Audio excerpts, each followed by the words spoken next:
తమరికి కృతజ్ఞతలు తెలియజేస్తూ సార్ పెద్దలు జీవన్ రెడ్డి గారు చెప్పినట్టుగా గంధమల్ల రిజర్వాయర్కి సంబంధించినటువంటి అంశం సుదీర్ఘకాలంగా పెండింగ్లో ఉంది సార్. అది నా సొంత మండలంలో ఉన్నటువంటి ప్రతిపాదిత రిజర్వాయర్ సార్.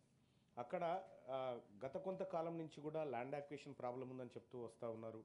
దాన్ని 9 టీఎంసీలు, ఆ తర్వాత 4 టీఎంసీలు, ఆ తర్వాత 1.5 టీఎంసీలు ఇట్లా పదే పదే మార్చుకుంటూ వస్తూ ఉన్నారు సార్. దాదాపు 7 సంవత్సరాలు గడిచింది సార్ దానికి సంబంధించిన అగ్రిమెంట్స్ పూర్తయి.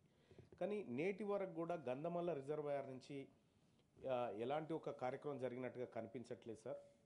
సో గత పాలకుల నిర్లక్ష్యమా ఏం జరిగిందనేది పక్కన పెడితే వాస్తవానికి అక్కడ ఉన్నటువంటి ఆలేరు నియోజకవర్గానికి ఉన్నటువంటి ఏకైక ఒక పెద్ద సోర్స్ అవుతుంది సార్ గంధమల్ల రిజర్వాయర్ జరిగితే.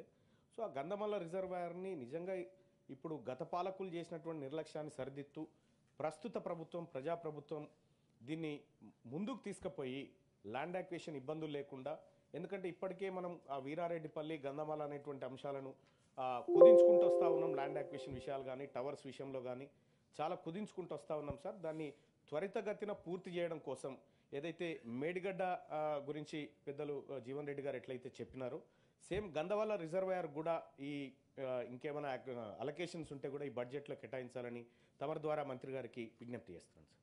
నర్సిరెడ్డి గారు. అధ్యక్ష, అవకాశం కల్పించినందుకు ధన్యవాదములు.